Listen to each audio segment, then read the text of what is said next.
Welcome back to Questing Beast, I'm Ben. Today we're taking a look at the boxed set for Cairn, the complete second edition. Now I took a look at the original edition of Cairn, which was a short little zine some years ago, but this is a much bigger, more fleshed out product with a whole bunch of extra supplements, including adventures and things like Game Master screens and character sheets and all of that good stuff. It seems to be a very popular product in the old school scene right now, so I thought I would take a look through this box and see if it lives up to the hype. Before we start though, a quick reminder that you can help support Questing Beast over on Patreon, where right now I am developing Maze Knights, a successor to my RPG, Maze Rats. In Maze Knights, I'm exploring the mechanics of controlling multiple PCs at the same time. Patrons get access to the early drafts, they can help provide feedback on them on the secret Questing Beast Discord, and it's been a lot of fun so far chatting with them about ways that this system could go. So if you want to join in on the fun, click the link in the description below. All right, what do we get inside the Cairn box set? There's a nice ribbon here that helps you pull out all of the books, which is very convenient. And there's quite a few books inside. We have the player's guide for the second edition. And in fact, we have 3 copies of that, which is a really neat little thing to do in a box set. Since you have a whole bunch of players at the table, you just need 1 box and you have enough for all of them, well, 3 of them at least, to make characters. There's also the Warden's guide, which is the GM's guide. And there is a number of adventures right here. There's Trouble in Twin Lakes, which is a short adventure by Yohai Gall. And there are 3 more adventures inside this adventure anthology by several other writers, Amanda P., Brad Kerr, and Zedek Siu. You also get stuff like this pad of character sheets, which is really cool. And there's even a GM screen at the very bottom of the box. It's a fairly short GM screen. It's not very tall, but it looks like it does have most of the important information on it. Let's start by looking at the player's guide, because this tells you how to make characters and it contains the basics of the rules that players are going to need to know. All the writing is done by Yohai Gall, along with a number of illustrators. And most of the page count in this book is actually all of the different backgrounds, which are kind of like classes. It starts off with an overview of the design principles and the principles for players, so you know the kind of game that this is and the way you are expected to play it. From scanning through this, you can tell very quickly that it is an OSR style game where it's all about a high amount of lethality and it's about players investigating things and using their wits rather than just using the stats on their character sheets. It's about emergent gameplay and all of those sorts of principles. Now, the core of this system is kind of a mix of Into the Odd, probably mostly Into the Odd, along with a little bit of My Game Knave. Those are probably the 2 biggest influences, although there's a little bit of others in there as well. You only have 3 attributes, strength, dexterity, and willpower, and you roll 3d6 for each of those, and you're trying to roll a d20 under those numbers in order to succeed. Attacks just deal straight damage. There's no 2-hit rolls. You just roll the damage die. You have hit protection, which is your hit points, which is fairly low, and inventory is based on slots. Much like in Knave, you can roll up different character traits like their virtues, vices, clothing, and so forth, what bonds they might have to other players, omens that they have to give them a little bit more flavor, a page of marketplace prices if you want to buy your equipment when you're starting out, because items and your equipment tend to be fairly important in these kinds of games. And then we start looking at all of the backgrounds. The backgrounds just have a list of starting gear that your character is going to have and a number of tables to give them a little bit more flavor and flesh them out a bit. For example, what experiment went horribly wrong? Maybe ridiculed for discovering how to turn gold into lead. You are a laughingstock. Take a bottle of universal solvent that dissolves anything it touches into its constituent parts. I assume besides the bottle. And then what alchemical marvel is the product of your latest ingenuity? So pyrophoric gel, sticky green fluid that catches fire when exposed to air, then burns for 8 hours and can't be extinguished. And then each of our different backgrounds have something similar, where you have your starting gear and then just a number of random tables so that everyone is a little bit different. So if you have 2 beast handlers or 2 bone keepers or cut purses, then they're always going to have something a little bit different. If you roll the exact same things on these random tables, you could probably just re-roll that. There's also some names at the bottom of the page if you want ideas for your names. Notably, there aren't a lot of special abilities that you're getting. Typically, this is just background information along with some items. So how your character acts is really going to be up to you. You're not going to be pressing buttons and activating abilities. You're going to be using the tools that you have to kind of make your way through the world. After all the backgrounds is the core rules again. Like I said, very similar to Into the Odd. For combat, the way it works is that one side all goes at once, and then the other side all goes at once. Attacks can be modified by increasing or decreasing your damage die.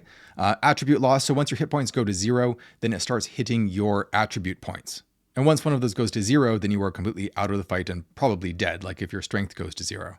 If damage to your PC ever drops you to exactly 0 hit points, then you roll on this scar table. This starts creating some permanent effects on your character to change them going forward. For example, if you lost exactly 7 hit points when you drop to 0, then you are hamstrung. You can barely move until you get serious help and rest. After recovery, roll 3d6. If the total is higher than your max dex, take a new result. Like in my game Knave, spell books take up an entire slot, and there's just one spell per book. So if you want to carry a lot of spells, it's going to take up most of your spell slots. You can cast a spell as much as you want, but every time you do, you add fatigue to your inventory. So one of your slots gets filled up with fatigue, so you're not going to be able to cast as many spells. The game has procedures for dungeon exploration, where it's all turn-based, like in traditional D&D. And when the players take too long, or when they cause too much noise, or they move haphazardly, then you can roll on this dungeon events table, kind of like the hazard die that I have in Knave. That might give you something like a random encounter, or there's a sign of a random encounter coming, the environment changes, or something like that.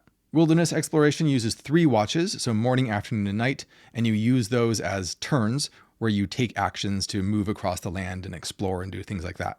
Rather than using hexes, like in a hex crawl, this is more of a point crawl, where you find relevant locations and you can create paths in between them, so you know how long it's going to take you to get from one point to another. At the end of each of the 3 watches, you roll on the Wilderness Events table, which is like a hazard die, where it has similar things to the one that we saw for dungeons, like encounters, signs, environments, losses, like you're running out of food, or exhaustion, or maybe you find something new. There's some advice for things that you can do during downtime, like doing research, or perhaps training, maybe gaining a special ability if you find someone to train you, strengthening ties between NPCs. And at the back, there's a short introduction to the setting for Cairn, which is the Vald. It's a pretty abstract setting that allows you to place it pretty much anywhere. The assumption is that it's fairly rural, where you're traveling from village to village, and there's a lot of wilderness, there's a lot of forests in between all of the points of light. The dangerous area is called the Roots, which is a realm of mystery and horror that's underground. So that was the player's guide. Let's take a look at the Warden's guide next, but first, a quick shout out to today's sponsor. This video is sponsored by Dungeon Inc., a new old-school RPG by Ben Felton and published by the creators of Knock magazine, The Merry Mushman.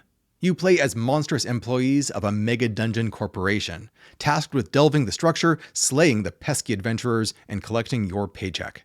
The downtime between missions is filled with office life, spending your income, pursuing romances, or investigating the dark schemes of upper management.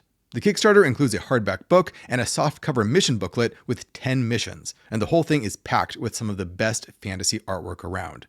Check out Dungeon Inc. right now using the link down in the description below. All right, what do we get inside the Warden's Guide? Well, it's broken down into 3 main sections. The first section is on world building, and then a whole bunch of Warden tools for running the game, and then lots of advice and examples. So the first section is on setting up your setting, creating setting seeds, and there's lots of random tables in here, lots of D20 random tables on each page for developing all the different elements of your campaign world. For example, if you're setting up some factions, maybe one of your factions is some nobles, and their agent is a mystic, and their traits are that they are incorruptible, but kind of incompetent. You can figure out what your faction's advantages are, what their agendas are. Maybe they are trying to forge an alliance, but there's an obstacle in their way, which is that a particular object or relic is required. That could be a seed for an adventure that they send you off on. And there's some short rules here for running factions. So maybe every set amount of time, the game master could roll on this table to figure out what's going on with that faction. Maybe they'll lose an advantage, or maybe a goal is achieved and a new advantage is gained. There's lots of advice in this book on designing different environments, and it tends to use dice drop tables, where you take a number of d6s and you drop them on a piece of paper, and the positions of the dice and the numbers that they roll can tell you how to set up this map. And then you can flesh things out further by rolling on these tables for terrains and landmarks, for the different types of danger levels that you might have. You have tables for seas, rivers, and lakes, building points of interest so that you can further develop this map as you roll on more and more tables. Put in some settlements, add some waypoints and curiosities, and so forth. By going through the book and rolling on the tables, you can slowly build up an environment. This is similar to what I was doing in Knave, when I would write lots and lots of these big D100 random tables all throughout the book for, again, generating things to put inside your game world. Whereas my approach was more kind of fire hosing the GM with tons and tons of ideas. In Cairn, the focus is more on giving procedures and more advice on how to use tables like that while the tables themselves are a little bit more sparse. So there's kind of a trade-off there. There's a similar approach for designing dungeons as is used for designing environments, where you have plenty of random tables that you can use for what was the dungeon constructed as, or where was it built, what ruined it at some point, who's the kind of people that live in this particular dungeon, and so forth. But the basic structure remains a big die drop table, where all of these dice, like if you drop a 1 that represents there's going to be a monster there, or 2 represents lore, and then you can sort of take all of these dice and draw them out onto a bigger table like this and connect them together with lines. So now you have a dungeon room network. And you can take the core ideas from each of these D6s and then slowly expand on them and elaborate on them as you develop the dungeon by rolling on more of the tables. So you might get monster rooms and lore rooms, special rooms, trap rooms, and you can just keep using this whole book as a procedure to build up a final result. Now, one slight disadvantage with the way these books are designed is that they are glue bound. They're very sturdy feeling. They don't feel like they're going to come apart or pages are going to fall out or anything like that. But it is very stiff. It doesn't really want to stay open very well, so you really have to pull it kind of hard to be able to see both pages. The fourth section is pretty similar to what we've seen before, where you're going to be dropping a bunch of dice on a piece of paper and then using the random tables to just build that up over time, connecting those locations together with different kinds of paths so players can get from place to place, and slowly just accumulating into an adventuring environment. It is very nice that the game gives you lots of examples of what this could look like as you actually use the tables and follow the procedures. The next section is Warden Tools, and it starts off with a bestiary. All your standard D&D type monsters and plenty of other weird ones are all in here. Stat blocks are quite minimal because you'd have this very short stat line where you have hit points, strength, dexterity, and will, and then maybe a special ability like life drain D6 damage, and then here's some special stuff they do. I do enjoy the art. I think it's done by a couple of different artists, but it feels quite coherent, and they all have really fun takes on the different kinds of monsters. Some procedures for creating your own monsters, which is always useful, along with a couple random tables for making them a little bit weird and different from each other. Advancement, or growth in Cairn, is very much focused on narrative growth rather than XP or special ability growth. It's about developing narratively how the character changes based on the decisions that they're making. And there's lots of examples of how that growth can happen, like interacting with something or someone they don't understand, or forging a relationship with a being of great power. So your character can be changed by the people that they talk to, by the things that they do, by the items that they pick up, and how they interact with the world directly. We have a section here with D100 spellbooks. These are primarily the 100 spells that I developed for my Knave system, and that's totally fine because in my original version of Knave, that was released under a Creative Commons license, so anyone can use that text for whatever reason they want. And these spellbooks are mostly those, with some tweaks and a couple of spells that appear to be added to fit more with the kind of dark, foresty flavor of Cairn. For example, here's a new spell, Spell Saw. A whirling blade flies from your chest, clearing any plant material in its way. It is otherwise harmless. The reliquary section is for magic items, and these are quite good magic items in the sense that they are good for problem solving. They tend to do one weird thing, which if the players are smart, players can find a way to make that really useful. For example, there's a Dryad's Tear. Shatter this crystal to merge with a tree you can touch. You can perceive the goings on within whatever forest that tree belongs to. Or maybe a golden wheat paste. When mixed with water, this substance chemically bonds any two objects. The last section of the book is advice and examples, and there is quite a few pages of this, just going through what an actual session looks like. So it becomes very practical, where if you have questions about what would this look like in an actual game, you can usually see an example of that happening. I really appreciate this sort of thing. You can teach games through rules only to a certain degree. Most people learn games through watching them be played, and this goes a long way towards that. The setting of the Vault is expanded a little bit at the very end here, but it remains a fairly abstract setting. Mostly, I think, so that people can easily tweak it and adapt it to their worlds. A sketch of the calendar for the Vault, because calendars are good if you're going to be tracking time. And a bibliography, which is always nice, so you can see what games and other media sources Cairn drew from. For example, there's Electric Bastionland, which is the core of the rules, the Into the Odd rules. Knave and Maze Rats by myself right there. Mouse Ritter is probably an influence as well. The Perilous Wilds, World of Dungeons. These are games that are actually quite influential on my stuff as well. I do appreciate that he cites a lot of OSR blog posts at the back right here, which is very nice. Unfortunately, though, he doesn't say which blogs they're from, which makes it very hard for players to look up that information if they want to learn more. So I really wish that was in there. Also in the box was a number of short adventures that we can look at real quickly here. Trouble in Twin Lakes. This is an adventure around a little lake region right here where there's a number of strange problems going on that seem like they might be connected, but it turns out they're not really connected. That's going to be part of the mystery that you unravel. But there is a kind of a ticking time bomb where there's some very dangerous things that are coming that are going to happen within a limited amount of time if the players don't act.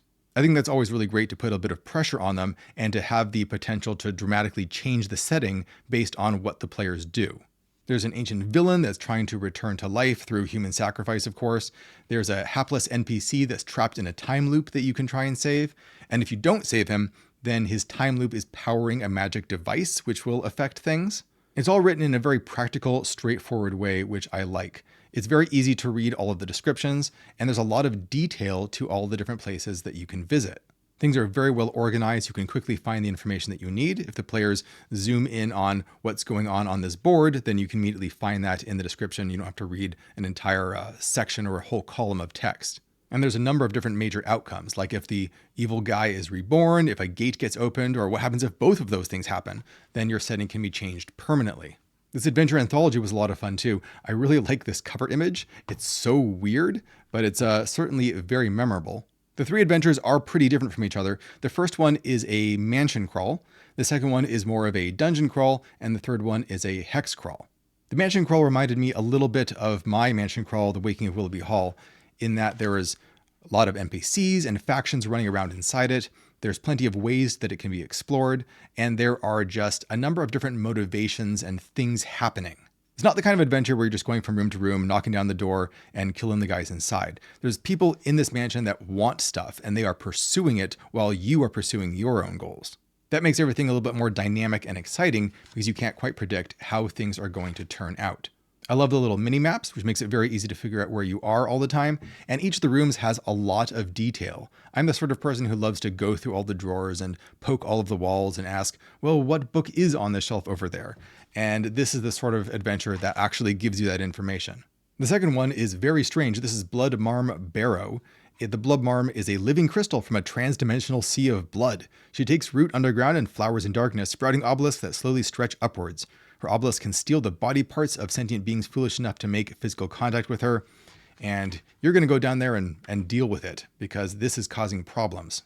It is interesting how each of the adventures in this book have a different format. I mean, they're similar format in that they have the same structure where you have like the main description and then you have like these bullet points and then it kind of has this hierarchy of information. But there's not really an attempt to give a coherent look to all of the adventures because each person designs them slightly differently. If you get all the way to the end of this dungeon, you can actually find a portal to the Blood Sea, which is another dimension that's just a big ocean of blood. But I think my favorite adventure is The Tide Returning because it's written by ZXU, who I think is one of the best writers working in the adventure writing sphere right now. This is a huge hex crawl in a gigantic mangrove wood where you are sent off on a mission from the city right here to return a king who has gone missing. There's tons of things to explore in every hex, but as with most of ZX stuff, the real feature is the people. He's one of the best writers of NPCs out there by just having these short, tight little descriptions that immediately paint a person's entire personality and look in your mind. For example, here's the king that ran away. Cloak of gold brocade, now very crusty. The scruff and hunch of a sweaty backpacker, slapping at mosquitoes. He left Zum for her. Here in the wood, they are not sovereign and slave, they are Yamen and Shiri, lovers, equals, but it has been hard. He is tired. Here's the person he ran off with, Shiri, indestructible scepter slung like a musket, hitched skirt, bruises on her knees and arms, the determined optimism of a divorcee on holiday.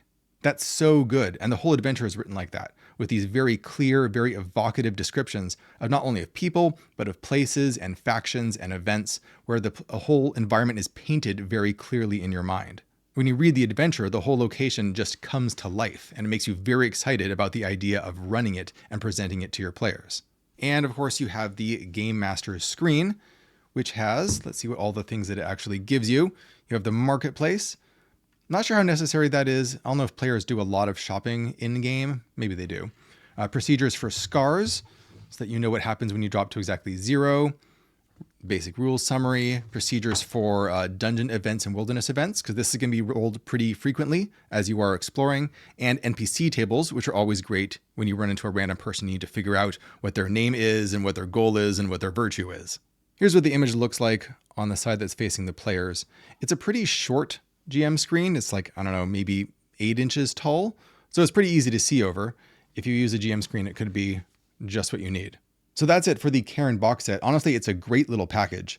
I really appreciate the fact that it gives you 3 player's guides, so you have everything you need for your whole table. The Warden's Guide gives you lots of examples of how to put all of these rules into practice, and the 4 adventures that are included seem very practical and geared toward actually playing the game. Just because they are intro adventures, they don't make the mistake of being very railroady just because, oh, players won't be able to handle a more open, more free-form style adventure. No, they say that this game is about open exploration and emergent stories, and so that's what our adventures are going to look like. In any case, a link to where you can pick this up will be in the description down below, and thanks for watching, everybody. I'll see you next time.